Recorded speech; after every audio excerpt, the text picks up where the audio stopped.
a orar, vamos a poner este tiempo en las manos de Dios. Señor, hemos venido este día con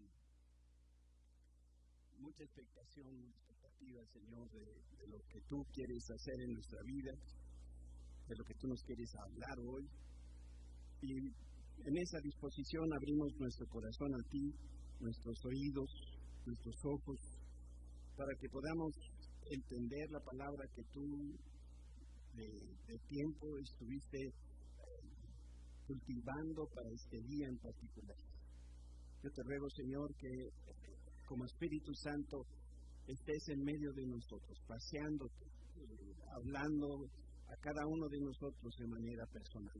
Y a mí, Señor, úsame como un instrumento. Yo te ruego que filtres de mi boca todo pensamiento que venga de mí, para que todo lo que se hable sea en base a tu palabra preciosa. Lo pedimos en el nombre de Cristo Jesús. Amén. Esta mañana yo quisiera que habláramos acerca de uno de los discípulos de Jesús, y ese se trata de Juan. Y lo que quisiera que ustedes notaran es cómo le hizo este hombre, qué tenía este hombre, que le distinguió de los otros apóstoles, de manera que él fue la persona en esta tierra, hasta donde la Biblia nos lo indica, que caminó más cerca de Jesús.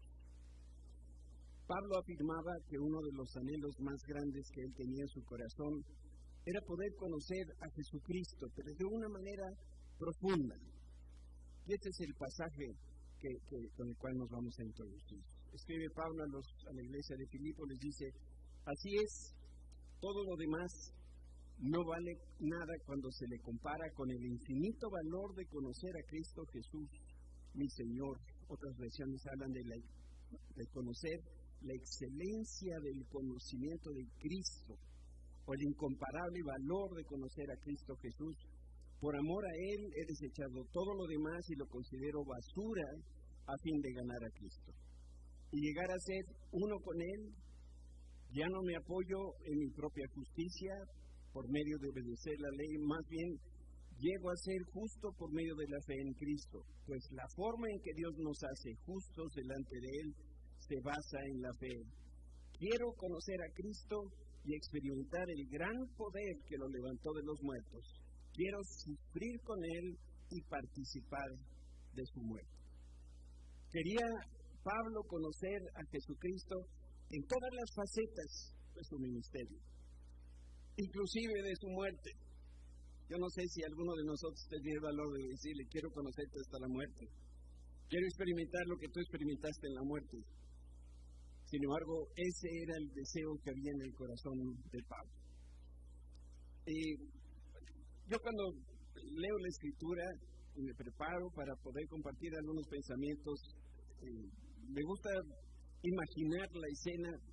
Siempre he creído que la Biblia me hubiera gustado que fuera más extensa, pero no lo es. Así que yo veo a Pablo como si estuviera delante de una balanza, y en uno de los platillos se está colocando las cosas en las cuales él había confiado. Después, en esa misma platillo agregó su posición religiosa, su posición social, a lo mejor sus bienes materiales, su genialidad, y todo lo puso en uno de los platillos de la balanza. En el otro platillo de la balanza colocó la experiencia de conocer a Cristo, y ahí le añadió que Dios lo aceptó porque él creyó en Jesucristo, a pesar de lo que todos sabemos, y era que Pablo perseguía a la iglesia. Era como si él estuviera persiguiendo a Cristo.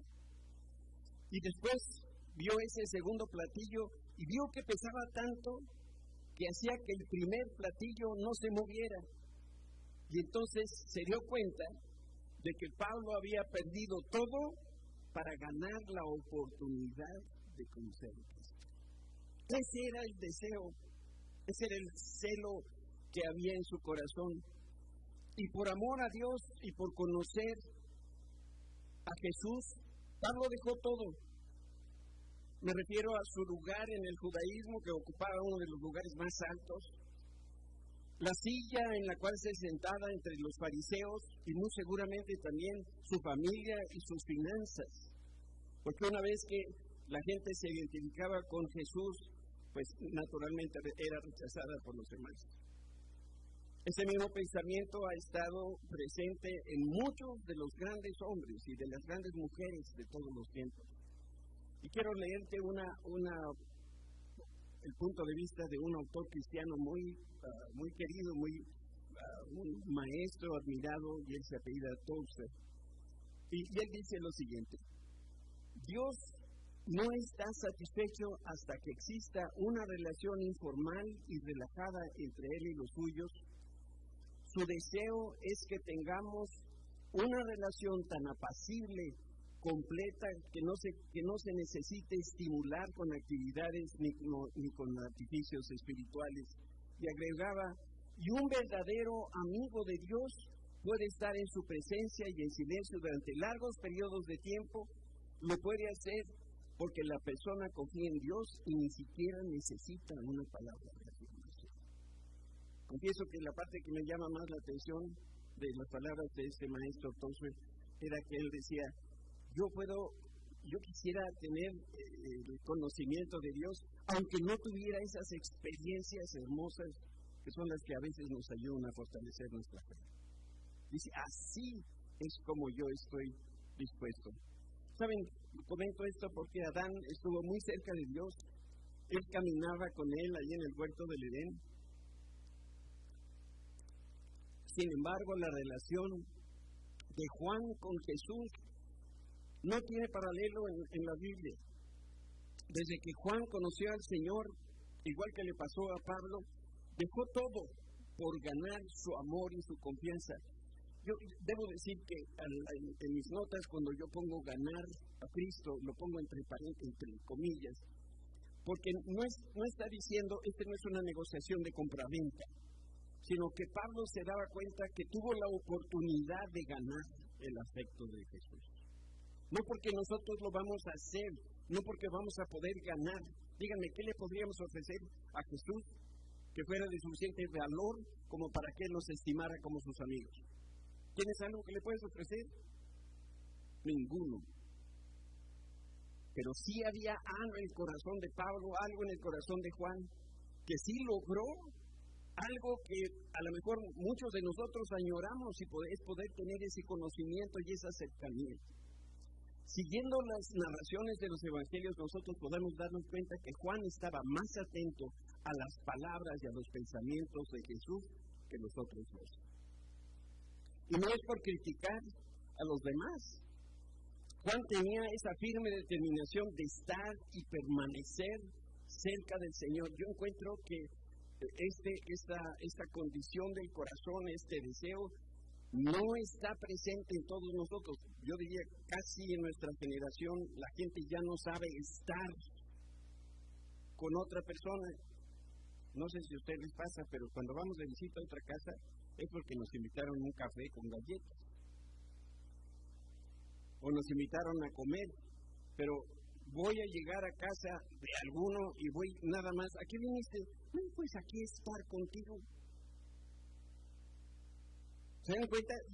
Ya no es parte de nuestras costumbres y debería de serlo. Ahora, un cafecito pues nunca cae mal, pero no es eso lo importante. Y entonces Juan tenía esto de parte de Dios, esa era una característica, y él siempre estaba listo para responder a los deseos, a los mandatos de Jesús. Me quiero referir ahora a Juan el Evangelista. Él creció en Galilea. Inicialmente fue discípulo de Juan el Bautista, y bajo la mentoría de Juan el Bautista, y Juan el Bautista, ustedes se acuerdan, era primo hermano de Jesús.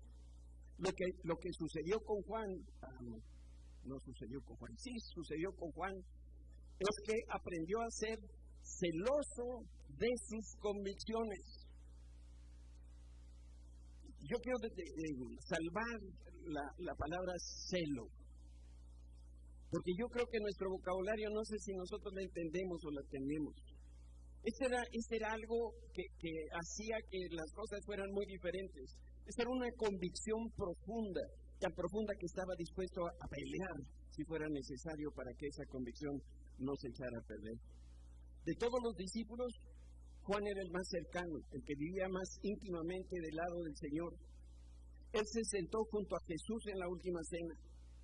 Pero este hecho de estar junto al Señor palidece si nosotros lo contrastamos con el evento que el mismo Juan tuvo cuando estuvo en el Calvario. Y te recuerdo que Juan fue el único discípulo que permaneció junto al Señor hasta el último segundo de su vida. ¿Por qué permaneció Juan con esa fidelidad al Señor? Y sobre todo, ¿dónde estaban los demás? ¿Que no los demás eran discípulos y amigos de Jesús? Sí, pero los otros tuvieron miedo. Temían que el gobierno y los líderes religiosos los aprendieran y los martirizaran, así como quizá vieron a la distancia lo que le pasó a Jesús. Sin embargo, el mejor amigo de Jesús también estuvo presente cuando el Señor resucitó. En el momento que Juan se enteró que Jesús se había levantado de los muertos, él corrió tan rápido como pudo y le habló a Pedro. Yo quisiera que de hoy en adelante, cuando leamos el Evangelio de Juan, lo leamos con ese interés de que fue quien escribe es el mejor amigo de Jesús. Yo creo que es interesantísimo cómo él describe. Esperen, ya me hice aquí bolas. ¿Qué puse eso? Ya. Cuando el Señor... Perdón.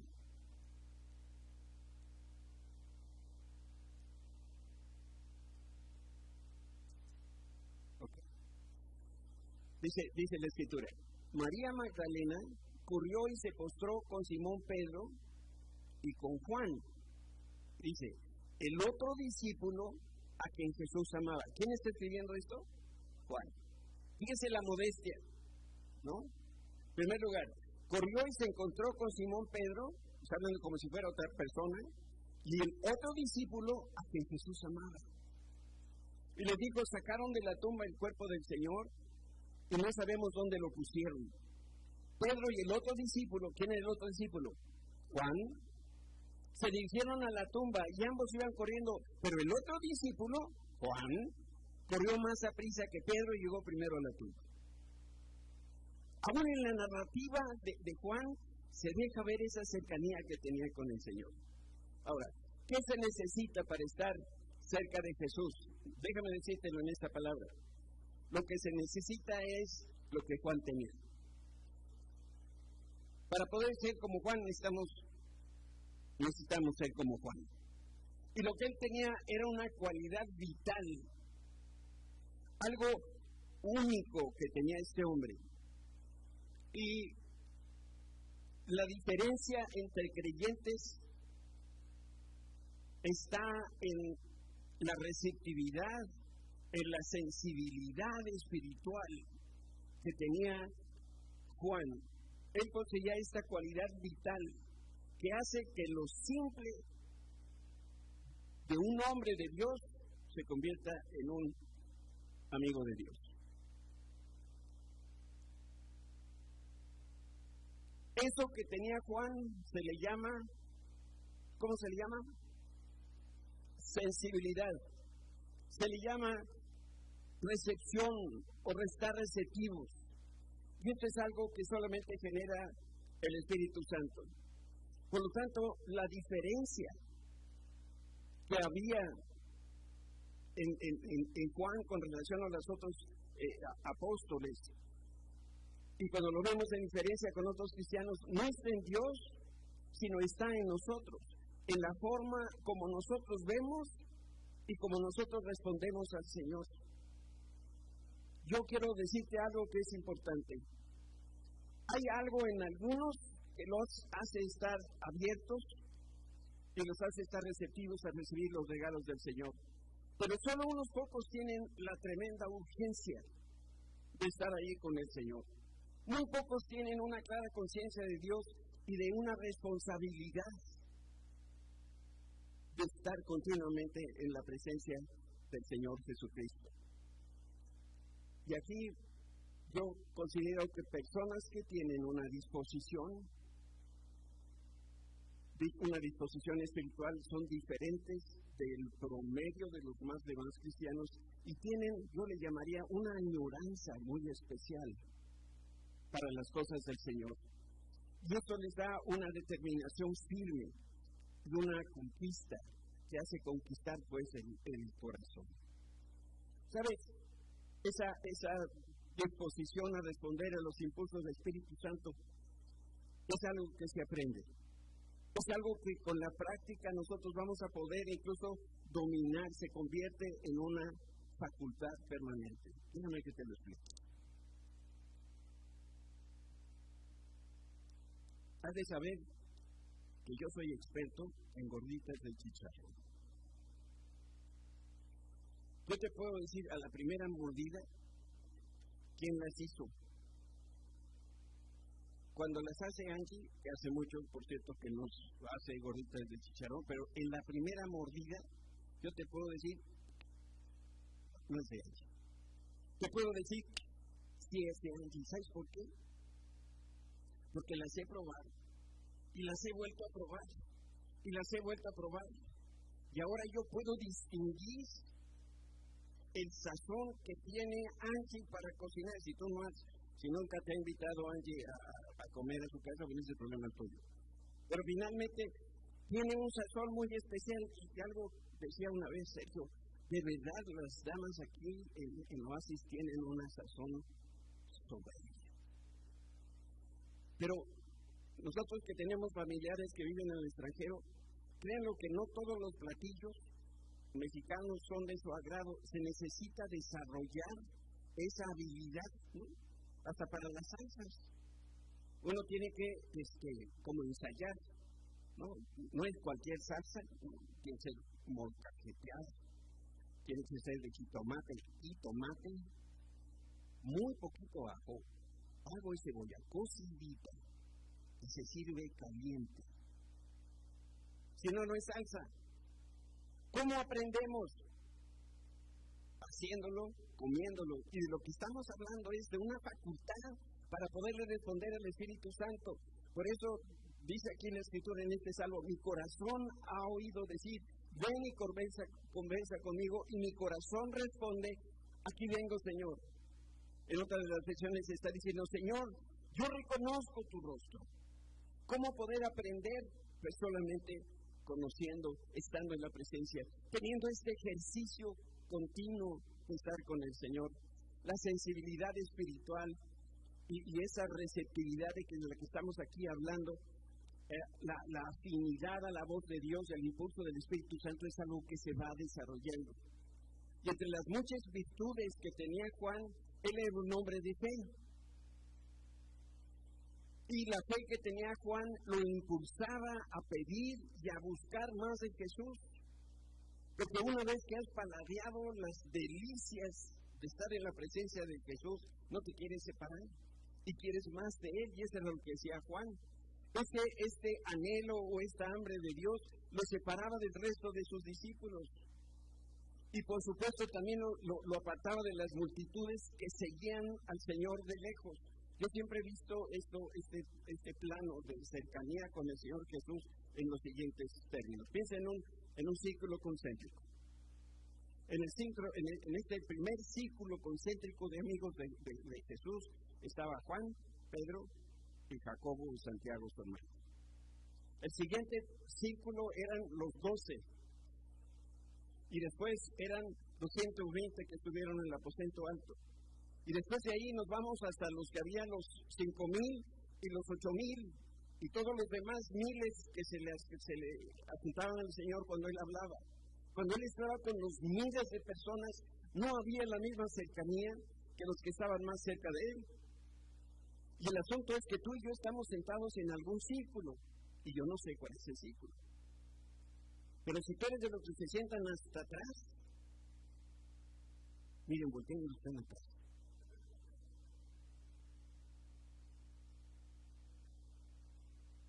Es que el Señor nos quiere cerca de Él. Cuando nosotros estemos en las bodas del Cordero, ¿qué van a decirle al Señor Jesús? No, yo me siento por allá atrás. Si vamos a estar de banquete, ¿con quién queremos bailar?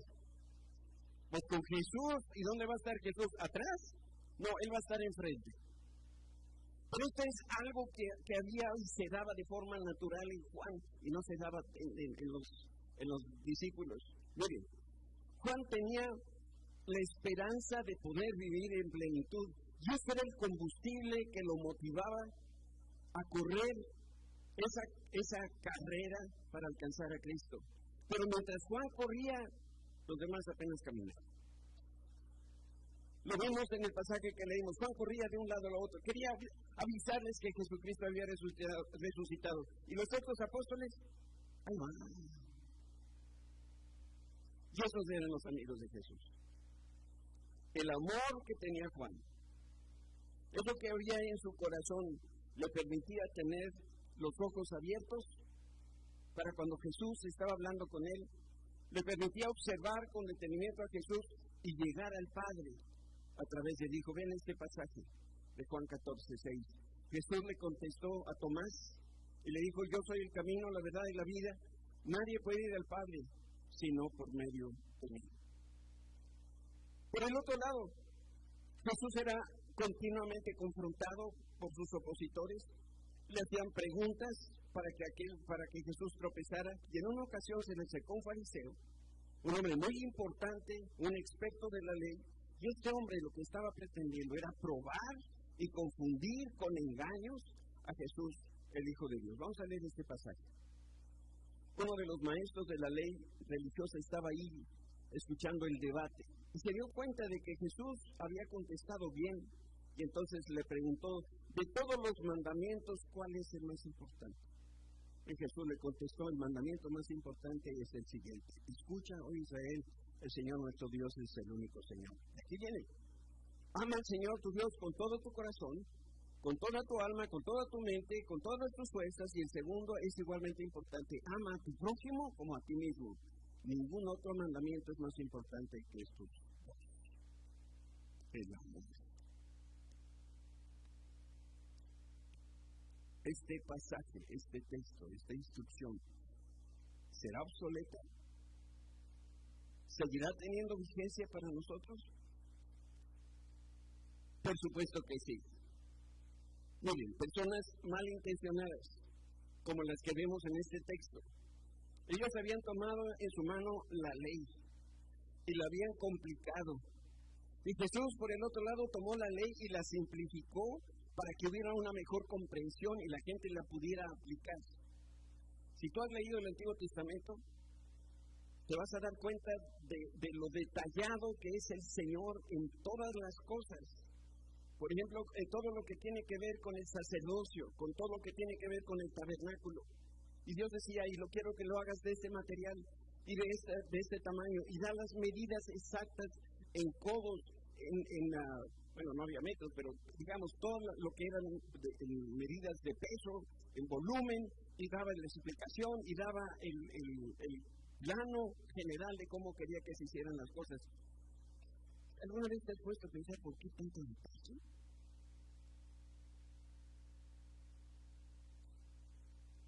Porque lo que el Señor quería era que jamás se despegaran de su palabra. Los sacerdotes, para poder ministrar, decían, de memoria no me lo sé, pero algunas de las indicaciones: si toma el animal sacrificado y con el dedo pulgar de la mano derecha hace que 7 veces de esta forma. Oye, ¿habré dado todo lo que Dios me dijo que hiciera? Entonces tengo que regresar al rollo donde está escrita la ley de Dios y repasar a ver si no se me está pasando algo. Nosotros somos una generación donde todo está simplificado, pero Dios nos dice con detalle qué es lo que quiere que hagamos. Pero el hombre había llegado a ser, y aquí hay abogados, me pueden corregir, estaba la ley que Dios había dado, pero no había ningún reglamento. Y para que la ley se aplique se necesita un instrumento que es el reglamento. Y entonces los judíos, ya no fue Dios, sino los hebreos, los doctores de la ley, los escribas, los fariseos, decían que era lo que tenía que hacerse. Dice la Escritura, por ejemplo, que el día de reposo, el séptimo día, no se trabaje. Pero el reglamento decía: pero si estás a 100 metros de tu casa, 100 metros y 2 centímetros, entonces te tienes que quedar ahí. Ya no puedes dar el siguiente paso, porque entonces el día de reposo, porque estás trabajando. Y se estipulaba ahí claramente, si en el día de reposo se caía tu vaca, si la podías o no levantar. Yo siempre he pensado en los agentes de ventas que andan por todos lados. Imagínate que te pescan la noche, la víspera del día de reposo, y te quedaste en Querétaro, y entonces le hablas por teléfono a tu esposa, ¿sabes qué, vieja? No llego porque el día de reposo me alcanzó aquí en Querétaro. Conozco a varios que no sé si le estarían hablando en Querétaro, ¿verdad? Entonces todo había quedado reglamentado. Entonces viene ahora Jesús y dice, no, la vamos a simplificar la ley para que todos le entiendan. Y entonces le preguntan, ¿cuál es el principal mandamiento? Ama a Dios, ama a tu prójimo como a ti mismo. Déjenme ponerlo en blanco y negro. Lo primero que debemos tener claro es que Dios no está interesado en que su pueblo conozca la ley. El interés de Dios siempre ha sido que obedezcamos la ley por amor. Pero lo que es todavía más importante es que el hombre se relacione con Dios a través de Cristo en espíritu, en alma y en cuerpo. Por eso Jesús declaró que el mandamiento más importante de la ley es amar a Dios. Vamos al segundo. Jesús enseñó que cuando menos debemos poner el mismo empeño en amar a otros que el empeño que nosotros ponemos en amarnos a nosotros mismos. Porque el espíritu que está detrás de este mandamiento, que es el segundo, es que no haya egoísmo y que abunde la misericordia de nosotros para con las demás personas. El fariseo, cuando escuchó las palabras de Jesús, creyó que con su pregunta iba a hacer tambalear al Señor.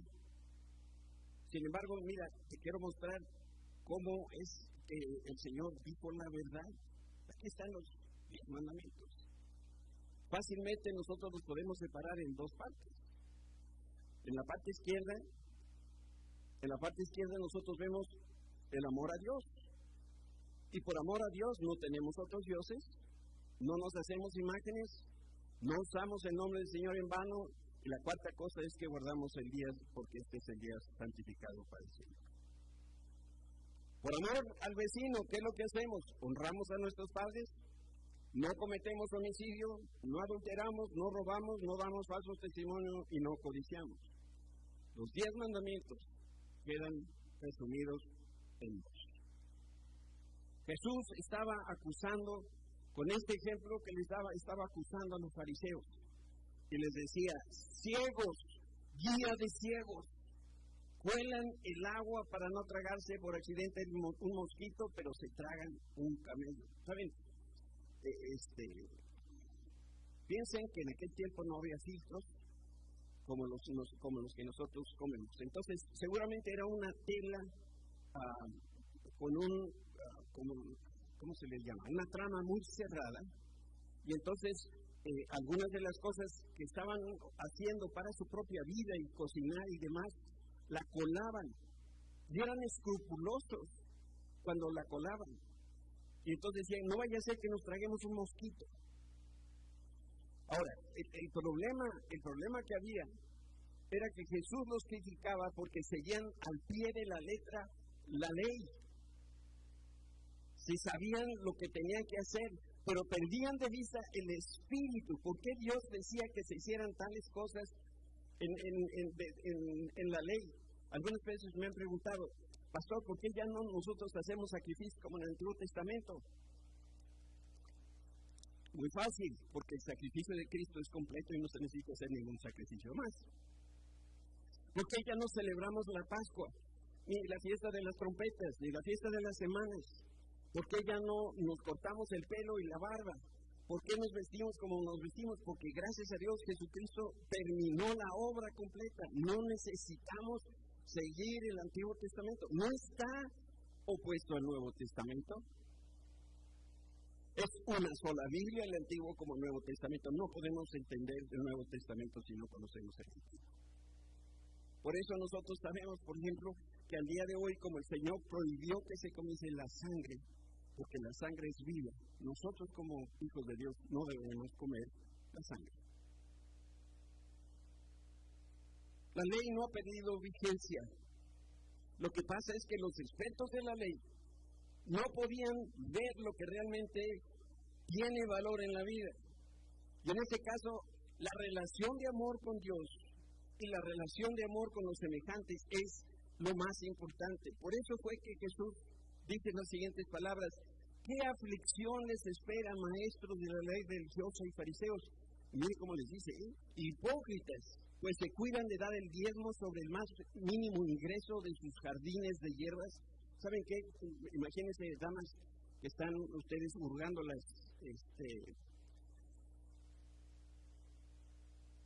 lentejas, ¿no?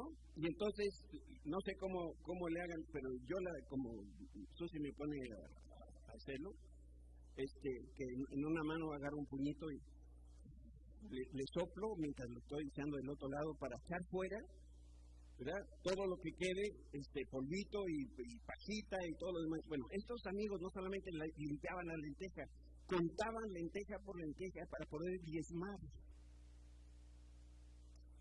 ¿Cuántas lentejas vendrán en un kilo de lenteja? Bueno, como no eran capaces ni generosos como decir, bueno, total, agarro aquí y le doy la mitad al Señor. No, voy a contar. No vaya a ser que me pase y le dé el 11%. Un corazón que estaba de piedra, entenebrecido, dice, pero pasan por alto los aspectos más importantes de la ley, que son tres: la justicia, la misericordia y la fe. Es cierto que deben diezmar, pero sin descuidar las cosas más importantes. Los fariseos ponían todo su interés en la letra de la ley. Hay papás que así tienen en sus casas, ¿verdad? Una ley escrita con piedra. Les dicen, si no llegas a las 10 de la noche, ni llegues. Y los hijos dicen, gracias a Dios. Y al día siguiente están enojados los padres. ¿Por qué llegaste a esta hora? Papá, pues tú dijiste que después de las 10, yo llegué a las 10:10, ya estaba cerrado. ¿Y a dónde te fuiste? Ahí estaba orando, junto a la puerta. No se interesaban los líderes religiosos en cultivar esa conciencia sensible, orientada al corazón de Dios. Tampoco se interesaban en buscar la intimidad con el mismo Señor, sino que su preocupación eran solamente las cosas materiales. No estaban interesados en la esencia de la palabra. No estaban interesados en lo que Dios quería porque era de beneficio para su pueblo. Y por el otro lado, les ponían tal carga a los que no eran judíos y que querían hacerse judíos cristianos creyendo en Jesucristo, que les decían, ¿quieres ser judío cristiano? Sí, reconoce a Cristo como el Jesús en primer lugar y ahora cumple toda la ley. Jesús jamás hizo eso. Y aquí,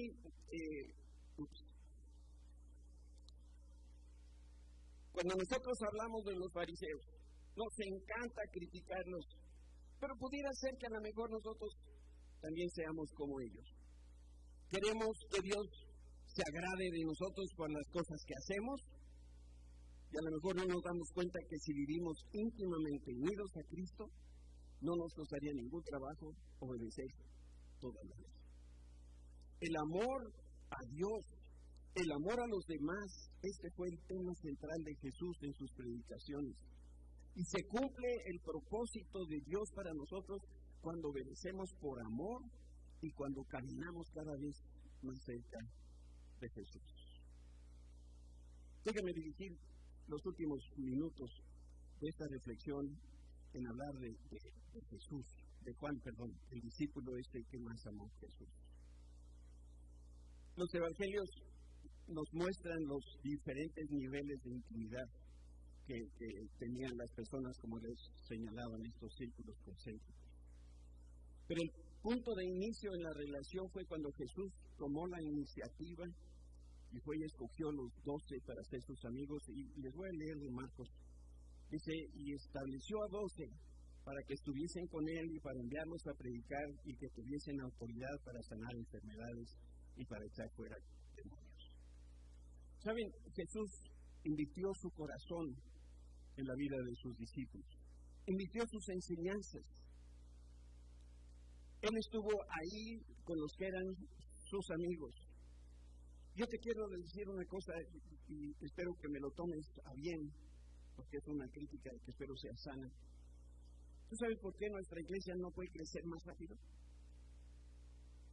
Porque nosotros tenemos interés en que muchas personas conozcan de Cristo, pero no tenemos interés que las personas se conviertan en nuestros amigos. Jesús estaba al revés. Jesús hacía amigos, como lo hizo con Zaqueo, ¿se acuerdan? Le dijo: compadre, esta noche voy a cenar a tu casa. Jesús tenía un interés en la amistad, porque después de hacernos amigos de las personas, cuando nosotros les compartimos de Cristo, ellos van a entregar su corazón. Van a ver en nosotros vidas transformadas. ¿Saben? No, para este próximo domingo, que es Domingo de Amigos, de verdad, traigan a un amigo porque quieren que este amigo conozca de Cristo, pero porque ustedes se relacionan con él como un amigo, y si no lo están haciendo, se van a hacer sus amigos. Y entonces ellos sentirán su amor, que es el amor que viene de parte de Dios. ¿Se acuerdan de la mamá de Jacobo y de Juan? Que un día se le acerca a Jesús y le dice, leo la Nueva Traducción Viviente: te pido por favor que permitas que en tu reino mis dos hijos se sienten en lugares de honor a tu lado, uno a tu derecha y el otro a tu izquierda. Y siempre que se predica esta parte de la Escritura, nos vamos sobre la señora, ¿verdad?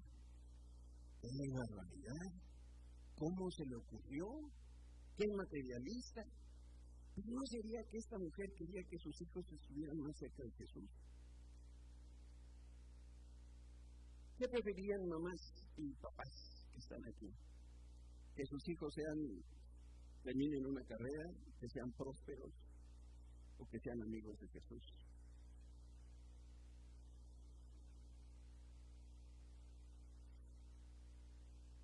Yo quisiera esta mañana pedir aquí al grupo que me ayude. Juan, a todas luces, era una persona muy, pero muy admirada, muy querida por Jesús.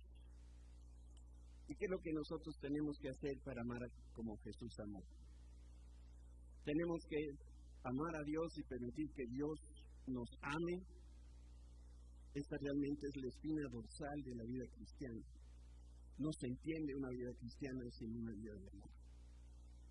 Hacer lo que Juan hacía, amar a Dios con todo nuestro corazón, con toda nuestra voluntad, con todo nuestro entendimiento. Amar a Dios de una manera apasionada y santa. Cuando nosotros entendemos esto y amamos a Dios con todas nuestras fuerzas, y cuando le servimos con el corazón, nosotros nos podemos empezar a acercar al corazón de Jesús. Yo siento que esta historia necesita ser aterrizada por acá más cerca de los años que cuando Juan conoció a Jesús. Y te voy a leer una anécdota, obviamente un dato histórico, y esto sucede a principios del siglo XX. Y se habla de un inglés famoso, Baron Fitzgerald. Y él tenía un hijo, y por muchas razones el hijo era el centro de los afectos del padre y el foco de atención de su familia. El muchacho creció durante su adolescencia y en uno de esos años murió su madre. Se quedaron el padre y el hijo para cuidarse, para amarse al uno al otro. El Barón Fitzgerald era un financiero, un hombre próspero. Lamentó profundamente la pérdida de su esposa Y entonces se dedicó en cuerpo y alma a atender y a amar a su hijo. Y así lo hizo por muchos años, pero después de un tiempo también muere el hijo. Mientras se aumentaba el dolor en la cabeza, que era el varón, su holding financiero crecía de una manera significativa. Sus biógrafos dicen que parecía que entre más rico se hacía, su dolor era más grande todavía. Y con el tiempo también murió y dejó su fortuna invertida en obras de arte clásico. Antes de morir, hizo claro en su testamento cómo y dónde se tendría que hacer la distribución, y lo que realmente tenía valor, aparte de sus negocios, era la calidad de las obras maestras de la colección. Ustedes lo podrían leer, la colección Fitzgerald se evaluó en varias centenas de millones de libras esterlinas. Y esto, cuando salió a la venta, pues atrajo una multitud de expertos de arte de todas partes del mundo, porque todos deseaban participar. Entre los interesados había coleccionistas privados, otros eran encargados de museos internacionales muy importantes de todo el mundo, y todos estaban ansiosos por ofrecer su mejor oferta.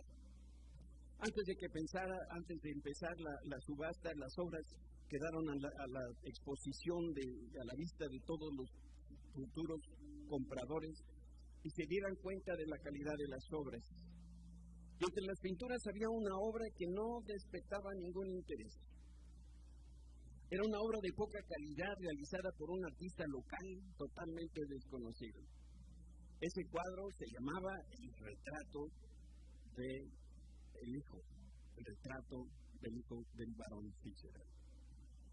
Cuando llegó la hora de abrir la subasta, los organizadores hicieron un atento llamado a todos los participantes, todos los que estaban interesados, y entonces el abogado que representaba los intereses de la familia Fitzgerald se fue al texto del testamento y leyó: la primera pintura que se debe subastar es la de mi hijo amado. Como les digo, la calidad del cuadro era pobre y no se recibió más que una sola oferta. Y la persona que se interesó en comprar la pintura fue un sirviente, un hombre viejo, que atendió a la familia Fitzgerald por decenas de años. El cuadro no solamente sirvió a la familia, sino que amó mucho al hijo de su patrón. Y la única razón que tenía para comprar la pintura era el impulso de su corazón, porque había amado profundamente a este muchacho. Para hacer las cosas más penosas, el sirviente era tan pobre que ofreció menos de una libra esterlina, menos de $1. El abogado detuvo la subasta porque no se recibían más posturas para el retrato del hijo, así que regresó al testamento y volvió a leer, entendiendo que había una sola postura, y esa era la del siervo, menos de una libra. La gente reunida, los expertos de arte, abucharon la decisión de interrumpir la subasta, y el abogado leyó otra porción del testamento que sin lugar a dudas indicaba cuál era el procedimiento a seguir. De manera que se puso de pie el abogado y leyó lo siguiente: la persona que compre la pintura de mi hijo también recibe el resto de mi colección. Y la subasta se terminó en ese momento. Cuando yo leí esa historia, en el primero que pensé fue en Juan. Es una viñeta de la vida real donde muestra la profunda admiración que tenía el discípulo por su maestro, y que no era la misma que tenían los demás discípulos. El sirviente de edad avanzada podía ver en ese cuadro el gran amor que su patrón siempre tuvo en el hijo. Los expertos de arte, al admirar la colección, lo que veían era los trazos del pincel, los colores, la composición de los cuadros de los artistas famosos. Pero este hombre sencillo solo veía el corazón de un padre que amó entrañablemente a un hijo. Los discípulos y las multitudes querían obtener un mayor provecho de Jesús. Querían recibir favores, milagros, alimento. Dice la Escritura que mucha gente seguía a Jesús. Pero el único interesado en Jesús era Juan. ¿Sabes? Juan no buscaba la mano de Dios. Juan buscaba el rostro de Jesús.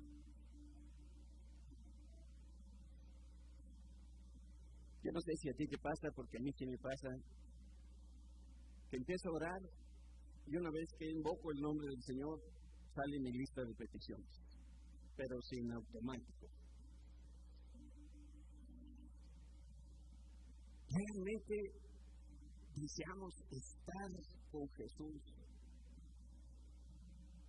O Dios para nosotros no es más que un refrigerador enorme donde venimos a surtirnos de provisión, o es el médico que nos atiende, o el abogado que nos da un consejo legal. Y a lo mejor lo que Dios nos está queriendo decir esta mañana es que el Señor se agradaría mucho más en nosotros si ya no le diéramos las manos y le empezáramos a ver el rostro. Yo te quiero invitar hoy a hacer un compromiso con el Señor.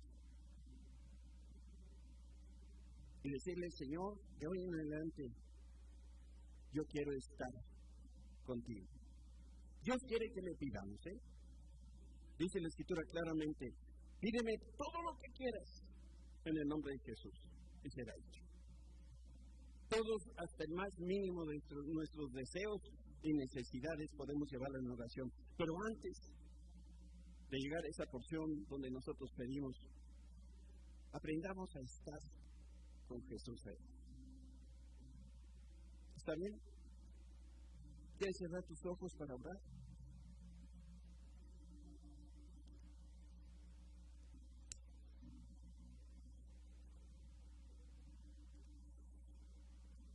Señor, qué hermosa lección de vida nos da Juan. Yo al menos, Señor, yo te digo, yo quiero ser como Juan.